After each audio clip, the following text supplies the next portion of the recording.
Back to a special quarantine edition of the 11 Cast. I'm Exist, coming to you live with Blake Rosier. I know I just said it, but hi, what is your name? I'm Blake Rosier. You nailed it. Wow, Blake Rosier. Yeah, what does Blake mean? I don't know necessarily like what it specifically means, but my mom always considered it a strong name. My name has kind of an interesting background. I was supposed to be named after my dad, who was a junior, and I was going to be a third. So I was going to be Marshall. And then when I was born, my dad was like, "Oh, I don't want him to be named after my dad or me," because I think he had bad memories of his dad, so he didn't want that recreated. Bad vibes? Yeah, I had really bad vibes, dude. Vibes were hella off. And so he said, "What about Blaine?" And my mom was like, "No, I hate that. What about Blake?" And then, so they just stuck with Blake. And that's kind of the backstory of it. It was like in the moment, like, came right out of the canal, and they're like, "Yo, his name should not be that. Look at him. It's Blake, dude." Yeah. So, yeah. Oh, interesting. See, Yeah. I think everybody, has, a little meaning behind, even if you don't know, the origin, etymology of your name, people always have, a story of, their name. Yeah. I find it's interesting. So, Rosier, do you know it? Or it's Rosier. I always thought it was Rosier because the way it's spelled here on your YouTube channel. Yeah. Do you know what the meaning of that is? Well, so I know it's French. Okay. And in France, it would be pronounced Rosier. So that's why most people think Rosier or Rosier. Have you been to France? No, I haven't. But I plan on after this quarantine. That's the first thing I'm doing, dude. I gotta go out there. Have any French people called you Rosier? No, I usually tell people like, "Oh yeah, my last name's French," and they're like, and if they're French, they're like, "Oh, cool." And that's it. They don't even care really. It's they're not interested. Dude. But basically, it means either rose bush or rose cutter, a person who cuts rose bushes. Oh, that's so good. That goes with your red hair, man. Yeah, dude. I'm like a little rose boy. You're so rosy. Yeah. Rosy Rosier. Rosy hair. So we got your name, Blake and Rosier. Yeah. Do you work with a group or something, or I know we got your YouTube channel, but are you part of you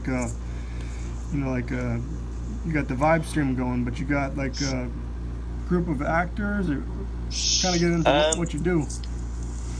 Well, so I'm a full-time actor. I bounce around a little bit with different crews as far as who I shoot stuff with. Sometimes I'm shooting with, up with Andrew Hales or Churdleys or Ross Creations, but I'm not necessarily affiliated with any crew other than my own one-man crew, which is me, my creations, my stuff that I create. But I do also, I'm a part of a group of improvisers. I'm on several teams of improvisers where we perform shows all over LA, but those are just random improv teams, so I'm on a few of those. But as far as a group of people that I'm affiliated with, that's my business or my crew, I don't necessarily have. I'm a one-man band as of now, but I have a lot of friends that I create with. That's cool, man. You mentioned that you were teaching improv classes at Google as well, right? I did I taught an improv class at the YouTube Space LA. So I teach improv. I'm a coach for improv as well, for a few teams in LA. So I do that as well. Cool. And so, when did you get into acting? Is that your primary passion? I know you play a little bit of guitar as well, but acting's your bread and butters, pun intended. Yeah, my dog Butters. It's my bread and butters. I started acting when I was about 15 in freshman year of high school. and just started off doing plays and musicals and stuff, and that's how I kind of got into singing as well. And my guitar playing is kind of a way for me. I was in bands as well, pop punk bands and stuff, indie bands, so I always played guitar and sang in those, and so that was another way that I kind of harnessed my singing ability a little bit. And after plays and musicals, I did I got an agent in San Francisco where I grew up, and then you grew up there, right? I grew up in the East Bay area, so near San Francisco, and then I would travel out and do auditions in San Francisco and stuff. And then I moved out to LA 7 years ago to pursue it full time, and it was on a whim, and it just ended up working out, so I've been here ever since. So, I think I remember you hearing that, but I have like a goldfish memory, so I just forget stuff really quick. Yeah. I didn't know you had moved and lived in California, because so many people live out looking to, for the LA dream, and it's so expensive, and then they could just get their dreams crushed, and it's like, and you're out there, you're doing what you want to do, and in my book, that's a big deal. Like, if you can do what you want to do, and I don't know, especially the times we're in right now, that's a huge achievement. But totally I've kind of noticed, I found you through, as you mentioned earlier, like Andrew and Churdley's, from Law for Losing All Hope is Freedom, and Churdley's have, you have some of the funniest skits, from Weed Willie and all these guys. Who are your, inspirations for comedy? I know I get some Tim and Eric vibes from a lot of YouTubers. Yeah. But was there something that pushed you towards that? Like, was that something in high school or school that you were you the funny guy, or was that something you kind of grew into? Yeah, I think I remember in third grade, I started wanting to be funny to impress a girl, and there you go. Thought that was my angle. And then over time, I just decided I like performing for people and making people feel, whether it's make them laugh or make them just feel uncomfortable. Yeah. Not in a weird way, but in a funny way. And then I think what changed it for me is when I saw Napoleon Dynamite and Best in Show and A Mighty Wind. These movies that kind of were built on uncomfortability and just awkwardness, and I was like, oh, this is totally what I like to do, is not only make people laugh but make them kind of be like, oh, this is weird, so I kind of just worked off that and started creating characters, and my characters are just based off of people either I grew up with or funny people I see on the internet that are real people and I think are interesting, so I base characters off real people, and just most characters are a mix of 3 different people I've met, or an idea I think is funny. That's cool. Yeah. Man. Yeah.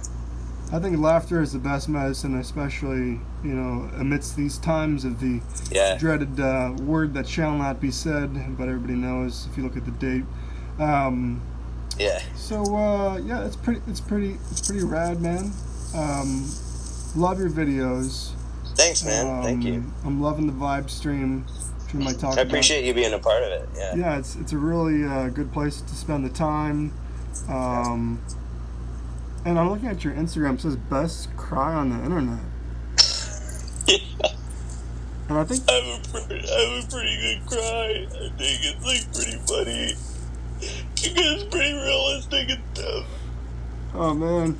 Yeah. That's good, man. I just be out in the corner with a cardboard box and a Sharpie right now, and just using that for some. No, I wouldn't. Yeah. We're about 9 minutes here in the show. The theme is always time waits for no one. So outside of your craft, as they say it, I don't know.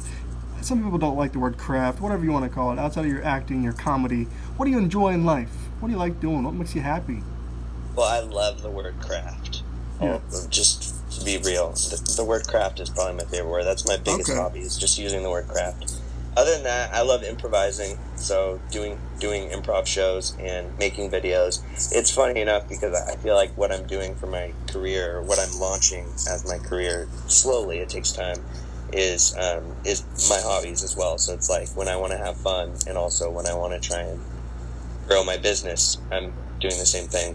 But I like playing guitar and singing too. That's kind of a side thing. And Yeah. then I also love. I don't skateboard nearly enough, especially right now. But I do like skateboarding. It's something that gets my yah-yahs out, gets me sweating, feeling good. So yeah, that's another thing I like to do as well. Cool, man. Yeah. Well, yeah, definitely a lot to connect with there. I love comedy. I think you're hilarious. I love your characters. Thanks, man. You know, I've watched your channel for years, and I love my favorite character was the businessman video. So I've been in sales my whole life, and your videos. You know, I haven't been like a diehard watcher, but I've really enjoyed getting to know a little bit more. Anything you want to shout out? We only got a couple seconds left. Yeah, my Instagram at Blake Rosier, my YouTube channel, YouTube.com/Blake Rosier. Check out the Vibe stream. Check out the Vibe stream every day, 6 p.m. Pacific Standard Time. Come be a part of the vibe and hang out. Some positive vibe. Awesome, man. Funnies. Well, time waits for no one. Thank you, Blake, and talk to you later. All right, later, man.